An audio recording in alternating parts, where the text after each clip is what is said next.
Everyone, welcome back. आज हम करने वाले हैं कॉन्स्टिट्यूशन अमेंडमेंट्स 1 से लेके 106 तक। ये होने वाली है पार्ट 1 और आज हम कवर करेंगे 41 अमेंडमेंट्स तक। और जो संविधान लागू बाकी के होने हैं के वो हम सिर्फ नेक्स्ट एक पार्ट में साल कवर बाद करेंगे। 1951 में ही पहले संशोधन की जरूरत पड़ गई। ये अपने आप में एक बड़ी बात है। आखिर ऐसा क्या हुआ कि जिस संविधान को बनने में लगभग 3 साल लगे, उसे तुरंत बदलना पड़ा। पहला संशोधन कोई छोटा मोटा बदलाव नहीं था। यह सीधे सीधे सरकार की जो सामाजिक न्याय की नीतियां थी और अदालत द्वारा दिए गए मौलिक अधिकारों के बीच एक टकराव का नतीजा था। नेहरू सरकार जमींदारी उन्मूलन जैसे बड़े भूमि सुधार कानून ला रही थी, लेकिन जो जमींदार लोग थे वह अनुच्छेद 31 यानी संपत्ति के अधिकार का हवाला देकर अदालतों में जा रहे थे और अदालतें उन कानून को रद्द कर रही थी। तो मतलब सरकार के सामाजिक सुधार के रास्ते में मौलिक अधिकार आड़े आ रहा था। अच्छा, इस संशोधन ने देखे 3 बड़े काम किए। पहला, इसने अनुच्छेद 19(2) में बदलाव करके लोक व्यवस्था और दूसरे देशों में मैत्रीपूर्ण संबंधों के आधार पर भाषण और अभिव्यक्ति की आज़ादी पर कुछ सीमाएं लगा दी। ठीक है। दूसरा, इसने सामाजिक और शैक्षिक रूप से पिछड़े वर्गों के लिए विशेष प्रावधान बनाने का अधिकार सरकार को दिया। और तीसरा, जो सबसे विवादास्पद था, इसने नवी अनुसूची यानी 9 शेड्यूल को संविधान में जोड़ा। नवी अनुसूची को ये तो आज भी बहुत चर्चा में रहती है। तो इसका मकसद क्या था? इसका मकसद था भूमि सुधार कानूनों को एक ऐसी तिजोरी में बंद कर देना जिसकी चाबी अदालतों के पास ना हो। मतलब जो भी कानून नौवीं अनुसूची में डाल दिए जाएंगे, उसे अदालत में इस आधार पर चुनौती नहीं दी जा सकती कि वह मौलिक अधिकारों का उल्लंघन करता है। अच्छा, तो ये एक तरह से संसदीय संप्रभुता को न्यायिक समीक्षा पर तरजीह देने की कोशिश थी। सही पकड़ा। और यहीं से संसद और न्यायपालिका के बीच एक लंबी खींचतान की शुरुआत हुई। तो पहले संशोधन ने ही भविष्य की राजनीति की दिशा तय कर दी थी। इसके ठीक बाद 1952 का जिक्र आता है। यह दूसरा संशोधन था और यह हमारी चुनावी व्यवस्था की एक व्यवहारिक समस्या को सुलझाने के लिए था। कैसी समस्या? संविधान में कहा गया था कि लोकसभा का एक सदस्य 7,500 से ज्यादा लोगों का प्रतिनिधित्व नहीं करेगा। लेकिन 1951 की जनगणना के बाद पता चला कि कई निर्वाचन क्षेत्रों की आबादी इससे कई ज्यादा थी। तो क्या इसका मतलब ये था कि हमें और ज्यादा संसद चुनने पड़ते? लोकसभा का आकार बड़ा हो सकता था अगर इस नियम पर टिके रहते। इसलिए दूसरे संशोधन ने उस ऊपरी सीमा को हटा दिया और कहा कि सीटों का आवंटन आबादी के अनुपात में होगा। भले ही एक संसद को 7.5 लाख से ज्यादा लोगों का प्रतिनिधित्व करना पड़े। यह एक तरह का तकनीकी सुधार था ताकि हमारी संसद का आकार मैनेजेबल रहे। यह एक प्रैक्टिकल कदम था। और जो तीसरा संशोधन था 1954 का, वो तो सीधे तौर पर आम आदमी से जुड़ा था। कैसे? उसने संसद को खाद्य पदार्थ, पशु चारा और कच्चे कपास जैसे मतलब जो जरूरी चीजें हैं उनके उत्पादन और वितरण पर नियंत्रण करने की शक्ति दी, ताकि देश में इनकी आपूर्ति सुनिश्चित हो सके। बिल्कुल सही।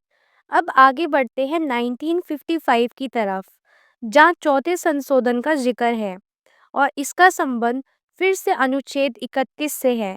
क्या पहले संशोधन से मामला सुलझा नहीं था? नहीं, बिल्कुल नहीं। जमींदारी का मामला तो आप देखिए 9वीं अनुसूची से निपट गया, लेकिन एक नया सवाल खड़ा हो गया। वो क्या? सवाल था कि अगर सरकार किसी की संपत्ति का अधिग्रहण करती है तो मुआवजा कितना होगा। अदालतें कहती थी कि मुआवजा पर्याप्त होना चाहिए और वह तय करेगी कि पर्याप्त क्या है। और सरकार का कहना था कि मुआवजे की राशि तय करना तो संसद का काम है। फिर से वही टकराव। तो चौथे संशोधन ने इस पर क्या फैसला सुनाया?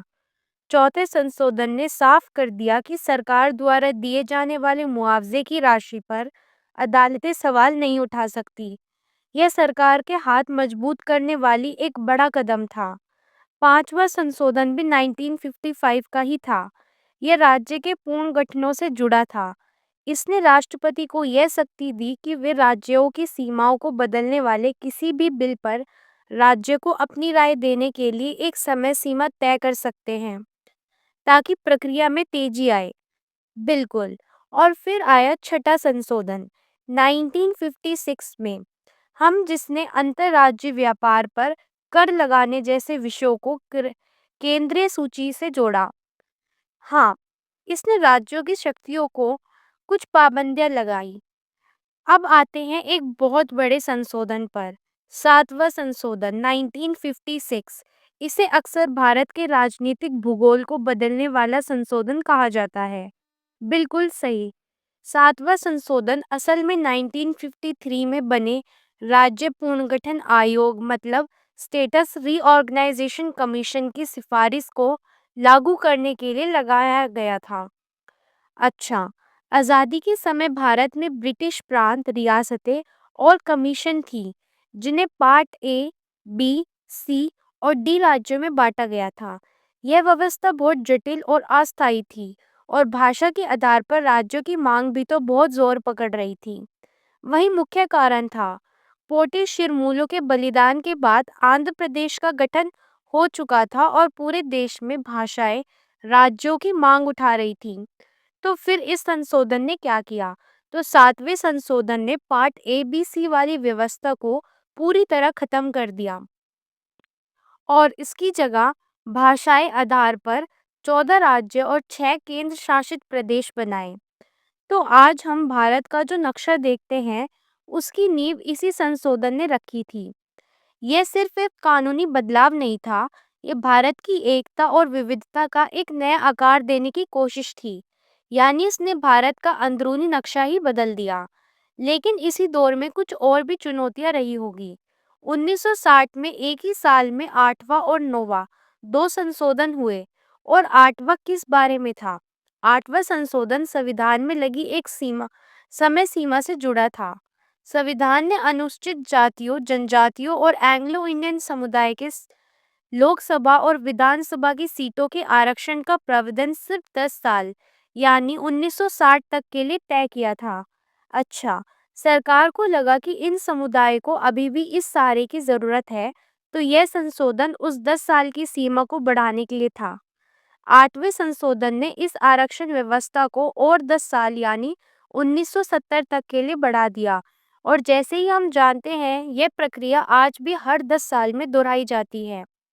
यह दिखाता है कि संविधान निर्माताओं ने जैसे एक अस्थायी उपाय सोचा था, वह हमारी राजनीतिक व्यवस्था का एक स्थायी हिस्सा बन गया है। सही कहा। और नौवां संशोधन उसका संबंध 1958 की किसी घटना में बताया गया है। यह क्या मामला था? यह एक बहुत ही दिलचस्प कहानी है जो भारत पाकिस्तान संबंधों से जुड़ी है। 1958 में नेहरू नून समझौते के तहत भारत ने पश्चिम बंगाल का बेरुबारी संग्र नाम का एक छोटा सा इलाका पाकिस्तान को सौंपने पर सहमति जताई थी। लेकिन जब इसे लागू करने की कोशिश हुई, तो मामला सुप्रीम कोर्ट पहुंच गया। और सुप्रीम कोर्ट ने क्या कहा? सुप्रीम कोर्ट ने एक ऐतिहासिक फैसला दिया।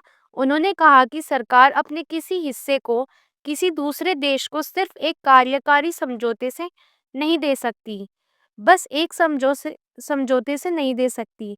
अगर भारत की जमीन पर का कोई टुकड़ा किसी और देश को देना है, तो उसके लिए संविधान में संशोधन करना पड़ेगा। अच्छा, इसलिए उस समझौते को लागू करने के लिए 1960 में नवा संशोधन किया गया। यह दिखाता है कि हमारी सीमाओं में कोई भी बदलाव एक बहुत बड़ी संवैधानिक प्रक्रिया की मांग करता है। या तो विदेश नीति और संविधान के जुड़ाव का एक बेहतरीन उदाहरण है। अब अगले साल 1961 पर आते हैं। यह 10वां और 11वां संशोधन हुआ। 1961 में भी भारत के नक्शे में बदलाव जारी रहा।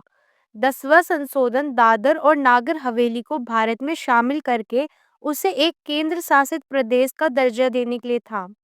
यह इलाका पुर्तगाली शासन से आज़ाद हुआ था और वहाँ के लोगों ने भारत में विलय का फैसला किया था। और 11वां संशोधन उसके दो मुख्य बिंदु थे। 11वां संशोधन राष्ट्रपति और उपराष्ट्रपति के चुनाव की प्रक्रिया को और मजबूत बनाने के लिए था। इसमें दो बातें साफ की गई।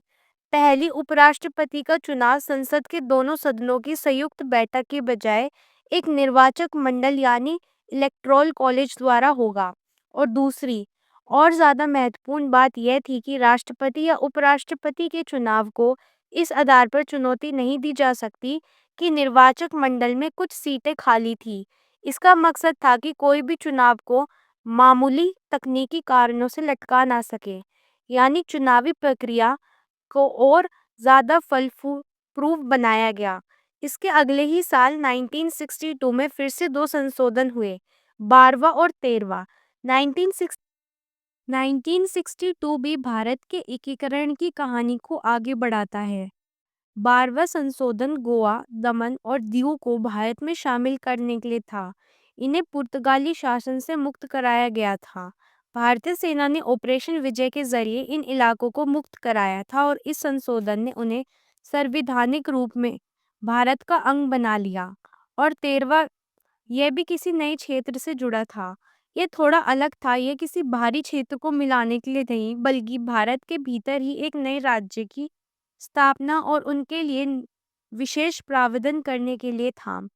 नाग नेताओं और केंद्र सरकार के बीच एक समझौते के बाद नागालैंड को भारत का 16वां राज्य बनाया गया और उसे अपने रीति रिवाजों और जमीन से जुड़े मामलों में विशेष स्वायत्तता देने के लिए अनुच्छेद 371A जोड़ा गया। यह तो भारत के संघीय ढांचे के लचीलेपन का एक बड़ा उदाहरण है। बिल्कुल। 14वां संशोधन भी 1962 में हुआ और इसने पुडुचेरी, कराईकाल, माघे और यमन को, जो फ्रांसीसी उपनिवेश थे, भारत में एक केंद्र शासित प्रदेश के रूप में शामिल किया। इसने सिर्फ शामिल ही किया था या कुछ और भी था? नहीं, इसके साथ ही इसने हिमाचल प्रदेश, मणिपुर, त्रिपुरा, गोवा, दमन और दीव और पुडुचेरी जैसे केंद्र शासित प्रदेशों में विधानसभा और मंत्री परिषद बनाने का भी प्रावधान किया। यह इन क्षेत्रों को लोकतांत्रिक प्रक्रिया में शामिल करने के लिए दिशा में एक बड़ा कदम था। 15वां संशोधन 1963। 15वां संशोधन मुख्य रूप से न्यायपालिका से जुड़े कुछ बदलावों को लेकर था। इसका सबसे महत्वपूर्ण पहलू था उच्च न्यायालय यानी हाई कोर्ट के न्यायाधीशों की सेवानिवृत्ति की आयु को 60 साल से बढ़ाकर 62 साल करना। इस बदलाव की जरूरत क्यों पड़ी? इसके पीछे सोच ये थी कि देश को अनुभवी न्यायाधीशों की सेवाओं का ज्यादा समय तक लाभ मिल सके। देखिए, सुप्रीम कोर्ट क्योंकि जजों की रिटायरमेंट उम्र 65 साल थी, तो हाई कोर्ट के जजों की उम्र को भी इसके करीब लाने की एक कोशिश थी। लेकिन इसमें एक और बहुत जरूरी बदलाव था, वो था उच्च न्यायालय के अधिकार क्षेत्र को लेकर। मतलब ये कि उच्च न्यायालय को अब अपने अधिकार क्षेत्र के बाहर भी रीत जारी करने की शक्ति दी गई। अगर इस मामले को जो कारण है वो उसके क्षेत्र में उत्पन्न हुआ हो, उसे न्याय पाना बहुत आसान हो गया। यह तो नागरिकों के लिए बहुत बड़ी सुविधा हुई होगी कि निश्चित रूप से। और इसके अलावा इस संशोधन ने एक हाईकोर्ट के जज का दूसरे हाईकोर्ट में तबादला होने पर कुछ भत्तों का भी प्रावधान किया और राष्ट्रपति को किसी जज की उम्र से जुड़े विवाद पर फैसला करने का अधिकार भी दिया।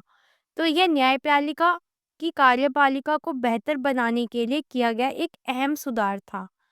तो चलिए अब अगला संशोधन देखते हैं। 16वां संशोधन 1963। 1963, इसे समझने के लिए हमें उस दौर के भारत को देखना होगा।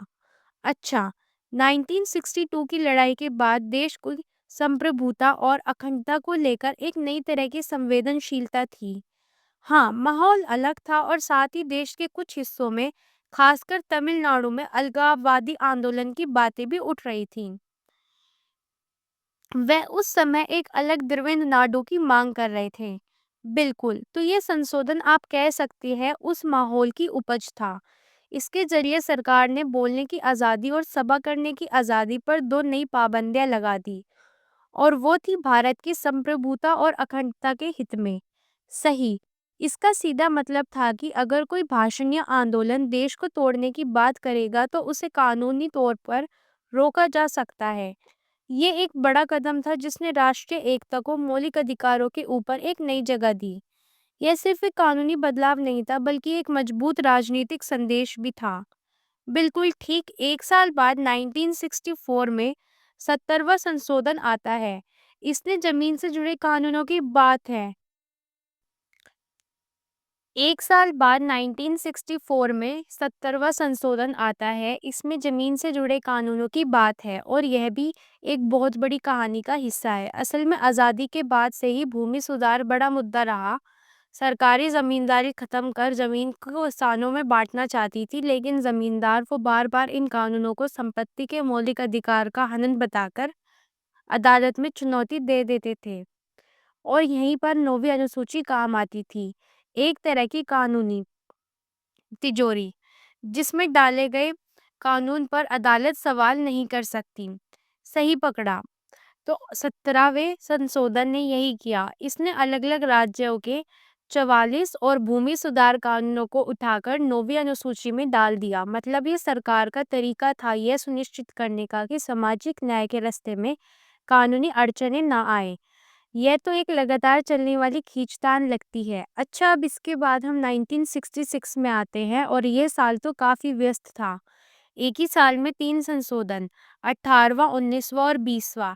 1966 में काफ़ी कुछ हुआ। 18वां संशोधन पंजाब के पुनर्गठन से जुड़ा था, जब पंजाब में हरियाणा बना और कुछ हिस्से हिमाचल प्रदेश को दिए गए।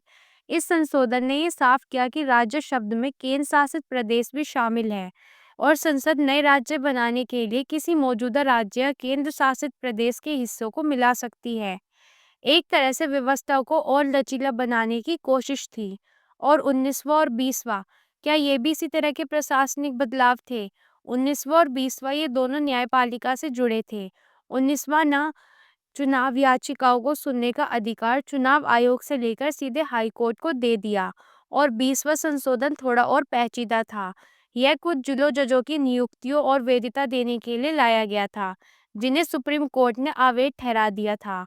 तो 1966 की यह संशोधन सिस्टम में आई कुछ गड़बड़ियों को ठीक करने या प्रक्रियाओं को सुधारने पर केंद्रित थे। स- अब आते हैं 1967 पर और 21वां संशोधन। ये भाषा से जुड़ा है, जो भारत में हमेशा से एक भावनात्मक मुद्दा रहा। यह 15वीं भाषा को शामिल करने की बात है और यह एक बहुत ही मरमरी कहानी है। ये 15वीं भाषा थी सिंधी। आपको याद होगा बंटवारे के बाद सिंधी भाषा आबादी पाकिस्तान के सिंध प्रांत से भारत आ गई थी, लेकिन भारत में उनका अपना कोई एक राज्य नहीं था। वो पूरे देश में फैले हुए थे। बिल्कुल। तो उनकी भाषा को संवैधानिक मान्यता देना उनके अस्तित्व और उनकी संस्कृति को स्वीकार करने जैसा था। यह सिंधी समुदाय के दशकों लंबी मांग का नतीजा था। इस संशोधन के जरिए सिंधी को 8वीं अनुसूची में जोड़कर संविधान ने यह संदेश दिया कि राष्ट्र की पहचान सिर्फ भौगोलिक सीमाओं से नहीं, बल्कि अपनी भाषाई विविधता को अपनाने से भी बनती है। ये दिखाता है कि हमारा संविधान कोई पत्थर की लकीर नहीं है, बल्कि वह समय के साथ बदलता है, सांस लेता है। भाषा के इस भावनात्मक मुद्दे से अब हम क्षेत्रीय आकांक्षाओं की ओर बढ़ते हैं। 2 साल बाद 1969 में 22वां संशोधन। 22वां संशोधन यह उत्तर पूर्व भारत की राजनीति का एक अहम मोड़ था। आसाम के आदिवासी इलाकों में लंबे समय से एक अलग राज्य की मांग चल रही थी। तो सरकार एक और बंटवारा करने के बजाय एक बीच का रास्ता निकालना चाहती थी। इस संशोधन ने संसद को यह शक्ति दी कि वह असम के भीतर ही एक सर्वयत राज्य या ऑटोनॉमिस्ट स्टेट बना सकती है, जिसकी अपनी विधायिका और मंत्री परिषद होगी। और इसी संशोधन के आधार पर बाद में मेघालय का गठन हुआ, पहले एक सर्वयत राज्य के रूप में। यह संघीय ढांचे के भीतर एक नई प्रयोग था, जो दिखाता है कि कैसे संविधान के अलग-अलग क्षेत्रीय पहचानों को समायोजित करने की कोशिश की। और उसी साल 1969 में 23वां संशोधन भी आया। इसमें 1980 का जिक्र है। यह सुनिश्चित जातियों, जनजातियों और एंग्लो इंडियन समुदाय के लोकसभा और विधानसभाओं में आरक्षण को 10 साल के लिए, यानी 1980 तक बढ़ाने के लिए था। ये एक प्रक्रिया है जो हर 10 साल में दोहराई जाती है। तो अब हम 70 के दशक में प्रवेश कर रहे हैं और यहीं से चीज़ें बहुत तेज़ी से बदलती हैं। 1971 का साल तो संवैधानिक संशोधन का एक तूफान लेकर आता है। शुरुआत होती है 24वें संशोधन से। 1967 को समझने के लिए हमें थोड़ा पीछे 1967 में जाना होगा, गोलकनाथ मामले में। तब सुप्रीम कोर्ट ने एक ऐतिहासिक फैसला सुनाया था। इस फैसले में कोर्ट ने कहा था कि संसद के पास मौलिक अधिकारों में संशोधन करने की शक्ति नहीं है। मतलब संसद संविधान के किसी भी हिस्से को बदल सकती है, लेकिन मौलिक अधिकारों को छू भी नहीं सकती। यह तो संसद और न्यायपालिका के बीच सीधी टक्कर वाली बात हो गई। यह टक्कर थी इंदिरा गांधी की सरकार, जो उस समय गरीबी हटाओ के नारे के साथ एक बड़ी समाजवादी लहर पर सवार थी। वो इस फैसले को अपने रास्ते का रोड़ा मानती थी। हम 24वें संशोधन उसी फैसले को पलटने के लिए लाया गया। एक सीधा और शक्तिशाली जवाब था। उसने साफ-साफ कहा कि संसद के पास संविधान के किसी भी हिस्सा, जिसमें मौलिक अधिकार भी शामिल है, में संशोधन करने की असीमित शक्ति है, सॉरी। यह संसद के सर्वोच्चता को फिर से स्थापित करने की एक जबरदस्त कोशिश थी, एक जंग का ऐलान जैसे। और इसी जंग का अगला हथियार था 25वां संशोधन, जो साल आया। उसमें अनुच्छेद 14, 19, 31, 29 का जिक्र है। अगर 24वां संशोधन बंदूक था, तो 25वां संशोधन उसकी गोली थी। हम इसका निशाना था संपत्ति का मौलिक अधिकार, यानी अनुच्छेद 31। अच्छा, सरकार का तर्क था कि अगर हमें सामाजिक न्याय के लिए बैंकों का राष्ट्रीयकरण करना है या जमीनों का अनुग्रह करना है, तो संपत्ति का अधिकार आड़े आता है। तो इस संशोधन ने क्या किया? इसने दो बड़ी बात कही। पहली, अगर सरकार नीति निर्देशक सिद्धांतों, खासकर अनुच्छेद 29 को लागू करने के लिए कोई कानून बनाती है, तो उसे इस आधार पर चुनौती नहीं दी जा सकती कि वह अनुच्छेद 14 या 19 का उल्लंघन करता है, समानता का अधिकार या स्वतंत्रता का अधिकार। और दूसरी ओर सबसे विवादास्पद बात यह थी कि इसने संपत्ति के अधिकार को बहुत कमजोर कर दिया। इसने मुआवजे या कंपनसेशन शब्द को हटाकर रकम, यानी अमाउंट कर दिया, जिसका मतलब था कि सरकार अधिग्रहण के लिए कोई भी रकम तय कर सकती है और उस अदालत में चुनौती नहीं दी जा सकती। बिल्कुल, मतलब यह मूल अधिकारों और नीति निर्देशक सिद्धांतों के बीच के संतुलन को पूरी तरह से बदल रहा था। ये एक बहुत बड़ा वैचारिक बदलाव था। बिल्कुल, और ये सिलसिला यहीं नहीं रुका। 1971 में ही 26वां संशोधन भी आया। हाँ, प्रीवी पर्स वाला। जो ज़रा रुकिए, श्रोताओं को शायद प्रीवी पर्स के बारे में पता ना हो। ये क्या था और उसे खत्म करना इतना बड़ा राजनीतिक मुद्दा क्यों बना? ज़रूरी, जब भारत आज़ाद हुआ तो 500 से ज़्यादा रियासतें भी, इन रियासतों के राजाओं ने भारत में विलय के लिए जो संधि की, उसके तहत भारत सरकार ने उन्हें और उनके वंशों को भारत भर एक निश्चित टैक्स फ्री रकम देने का वादा किया था। इसी को प्रीवी पर्स कहते थे। और 1971 तक आते-आते इंदिरा गांधी की सरकार इसे राजा महाराजाओं को मिलने वाली एक अनुचित विशेषाधिकार मानती थी, जो एक समाजवादी देश के सिद्धांतों के खिलाफ था। तो 26वें संशोधन ने इसी प्रीवी पर्स को, उससे जुड़े सभी विशेष अधिकारों को एक झटके में खत्म कर दिया। जी, यह एक और बड़ा पॉपुलिस्ट कदम था। 1971 में वाकई बहुत कुछ हुआ। 27वां संशोधन भी तो इसी साल का है। यह उत्तर पूर्वी में हो रहे बदलाव से जुड़ा था। मिजोरम और अरुणाचल प्रदेश जैसे नए केंद्र शासित प्रदेशों के प्रशासन के लिए विशेष प्रावधान इसी संशोधन के जरिए किए गए। तो देखिए, 1971 में एक तरफ संसद अपनी शक्ति बढ़ रही थी, सामाजिक आर्थिक नीतियां लागू कर रही थी, और दूसरी तरफ देश के संघीय नक्शे को भी नया आकार दे रही थी। अगले ही साल 1972 में 28वां संशोधन आया। इसने आईएएस, यानी इंडियन सिविल सर्विस के अधिकारियों की विशेष अधिकारों को समाप्त कर दिया और उनकी सेवा शर्तों को तय कर अधिकार संसद को दे दिया। यह एक तरह से औपनिवेशिक काल की जो विरासत थी, उसे समाप्त करना और प्रशासन में समानता लाने की दिशा में एक कदम था। 29वें संशोधन 1972 ने केरल के 2 भू सुधार अधिनियमों को 9वीं अनुसूची में डाल दिया। 30वां संशोधन यह भी 1972 का है। यह 20,000 की एक संख्या का उल्लेख है। ये सुनने में आज बहुत छोटी रकम लगती है, लेकिन उस समय यह महत्वपूर्ण थी। पहला नियम ये था कि आप दीवानी मामलों में सुप्रीम कोर्ट तभी अपील कर सकते हैं जब मामले के मूल्य कम से कम 2 शून्य हो। यह तो एक तरह से न्याय तक पहुंच को सीमित करता था। बिल्कुल, इस संशोधन ने यह मौद्रिक सीमा हटा दी। अब अपील उस आधार पर अब अपील इस आधार पर हो सकती थी कि मामले में कानून को कोई महत्वपूर्ण सवाल जुड़ा है, चाहे उसकी कीमत कुछ भी हो। यह न्याय को और सुलभ बनाने की दिशा में एक अच्छा कदम था। बहुत अच्छा, ये दिलचस्प है। और अब एक ऐसा संशोधन आता है जिसका असर हम आज भी संसद में देखते हैं। 31वां संशोधन 1972, जिसमें लोकसभा की सीटों की संख्या 525 से बढ़ाकर 535 करने की बात है।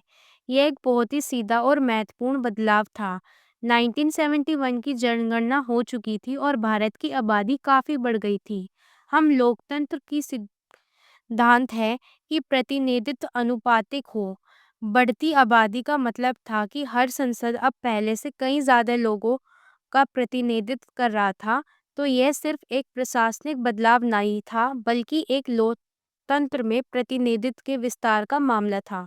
सीटों की ये बढ़ोतरी नए बने राज्यों और बढ़ी हुई आबादी को समायोजित करने के लिए थी।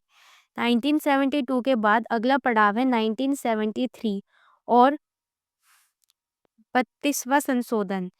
यह संशोधन आंध्र प्रदेश का एक जटिल राजनीतिक समस्याओं को सुलझाने के लिए लाया गया था।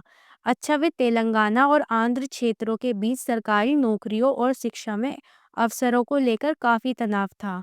इस संशोधन ने राष्ट्रपति को यह अधिकार दिया कि वे राज्य के विभिन्न क्षेत्रों के लोगों के लिए समान अवसर सुनिश्चित करने के लिए विशेष प्रावधान कर सकती हैं। यह फिर से दिखाता है कि कैसे संविधान का उपयोग क्षेत्रीय असंतुलन को दूर करने के लिए एक उपकरण के रूप में किया गया। बिल्कुल, इसके बाद 1974 में 33वां और 34वां संशोधन आता है। 33वां संशोधन और विधायकों के इस्तीफे से जुड़ा है। इस दौरान ऐसी खबरें आ रही थी कि संसदों और विधायकों पर इस्तीफा देने के लिए दबाव डाला जा रहा था और यह उनसे जबरदस्ती इस्तीफा लिया जा रहा था। यह संशोधन यह सुनिश्चित करने के लिए लाया गया कि अध्यक्ष या सभापति किसी भी इस्तीफे को तभी स्वीकार करेंगे जब वे संतुष्ट हो कि यह सर्वोच्च और वास्तविक है। यह विधायी सदनों की गरिमा और सदस्यों की स्वतंत्रता को बचाने का एक प्रयास था। जी। और 34वां संशोधन, इसमें फिर से लैंड टेन्योर यानी भू धरती का जिक्र है। ये भूमि सुधार वाली कहानी का ही अगला अध्याय लगता है। ये बिल्कुल वही है। ये एक तरह से एक रूटीन प्रक्रिया बन गई थी। विभिन्न राज्यों ने जो नई भूमि सुधार कानून बनाए थे, उनमें से 20 और कानून को इस संशोधन के जरिए 9वीं अनुसूची की उस कानूनी तिजोरी में डाल दिया गया ताकि वे न्यायिक समीक्षा से सुरक्षित रहे। यह भूमि सुधार को लेकर सरकार की प्रतिबद्धता को दिखाता है। 1974 में एक और बड़ा और अनोखा संशोधन हुआ, 35वां। सिक्किम उस समय भारत का हिस्सा नहीं था और वह सुरक्षित राज्य था। वहाँ के लोगों की इच्छा भारत से और करीब जुड़ने की थी, लेकिन उसे सीधे पूर्ण राज्य बनाने के बजाय एक नया रास्ता निकाला गया और वह रास्ता था कि एक सह राज्य या एसोसिएट स्टेट का दर्जा। यह तो मैंने पहले कभी नहीं सुना। इसका मतलब क्या था? यह भारतीय संविधान में एक बिल्कुल नया प्रयोग था। इसे संशोधन के जरिए 10वीं अनुसूची जोड़ी गई और सिक्किम को भारत का राज्य बनाया गया। और यह आज की दिल बदल वाली 10वीं अनुसूची नहीं, यह एक नहीं थी। नहीं, बिल्कुल नहीं। इसका मतलब था कि सिक्किम की रक्षा, संचार और विदेशी मामले भारत देखेगा और सिक्किम के प्रतिनिधियों को भारतीय संसद में भी जगह मिलेगी। लेकिन सिक्किम की अपनी आंतरिक सर्वभौमता बनी रहेगी। यह एक बहुत ही लचीला और रचनात्मक समाधान था, लेकिन यह व्यवस्था ज़्यादा दिन चली नहीं, क्योंकि इसके ठीक अगले साल 1975 में 36वां संशोधन आ जाता है। 36वां संशोधन 35वें का ही अगला तार्किक कदम था। एसोसिएट स्टेट का प्रयोग 1 साल से कम चला। अच्छा, सिक्किम में हुए जनमत संग्रह के बाद वहाँ की राजशाही को समाप्त कर दिया गया और सिक्किम ने पूरी तरह से भारत में विलय का फैसला लिया। तो से 36वें संशोधन ने सिक्किम को स्वराज्य के दर्जे में आगे ले जाकर भारत को 22वां पूर्ण राज्य बना दिया। यह भारतीय संघ के शांतिपूर्ण विस्तार का एक ऐतिहासिक क्षण था। तो चलिए अब अगला संशोधन देखते हैं। 36वां संविधान संशोधन 1975 ये अरुणाचल प्रदेश में जुड़ा था।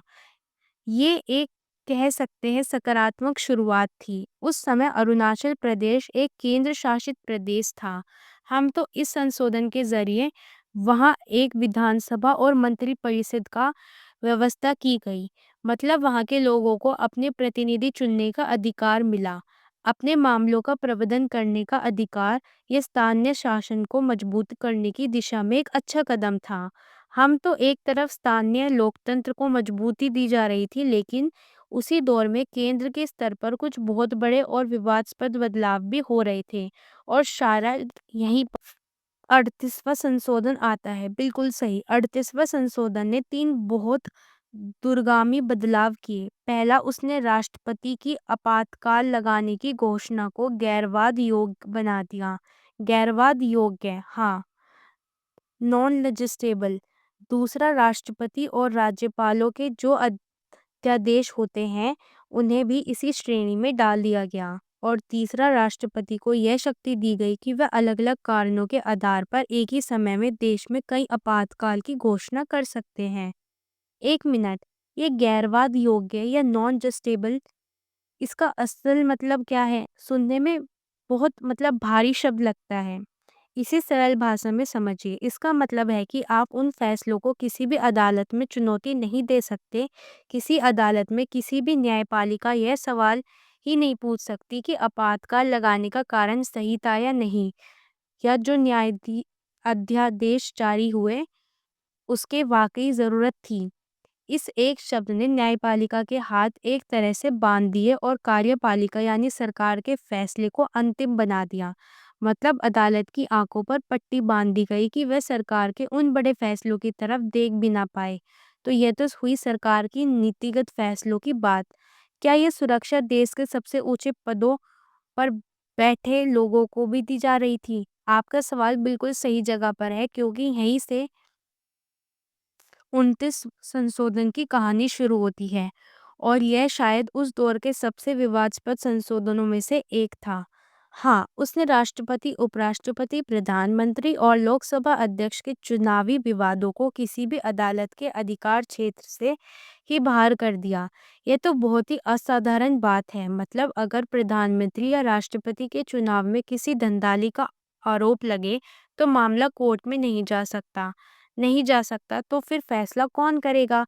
ये तो इस संशोधन का सबसे अहम पहलू था। तय यह हुआ कि ऐसे विवादों का निपटाना अदालत नहीं बल्कि संसद द्वारा बनाई गई कोई समिति या प्राधिकरण करेगा। एक मिनट, मतलब जो लोग खुद सत्ता में हैं उन्हें ही बनाई समिति उनके चुनावी विवादों पर फैसला करेगी? बिल्कुल। इसने उन 4 पदों को एक तरह की कानूनी ढाल दे दी जो किसी और को उपलब्ध नहीं थी। और मैंने पढ़ा कि इसी संशोधन में 9वीं अनुसूची को और बड़ा किया गया। क्या देश के बाहरी सीमाओं को लेकर भी कुछ हो रहा था?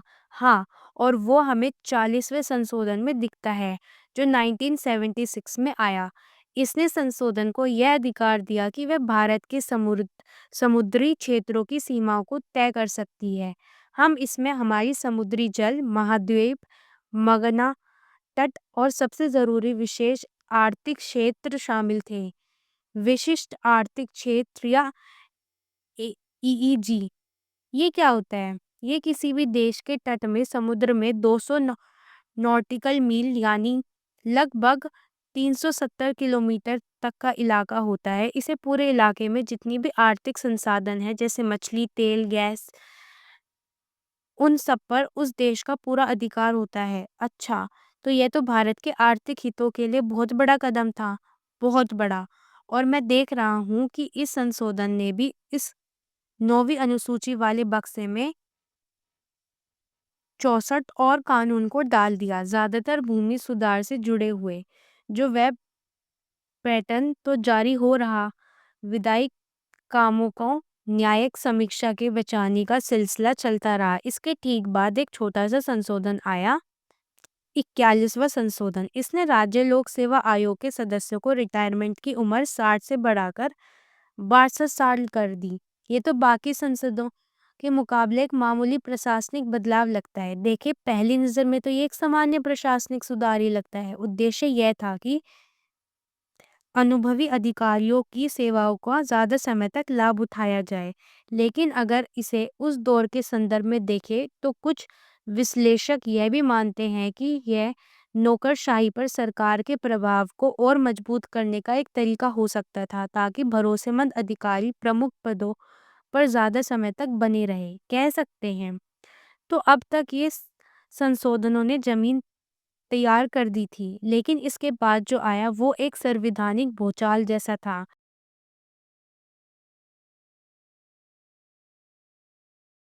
सो गाइस, इस वीडियो में मैंने एक नई अप्रोच ट्राई की है। आपका फीडबैक मेरे लिए काफ़ी इम्पोर्टेंट है। कमेंट सेक्शन में बताइए क्या मुझे इससे आगे कंटिन्यू करना चाहिए।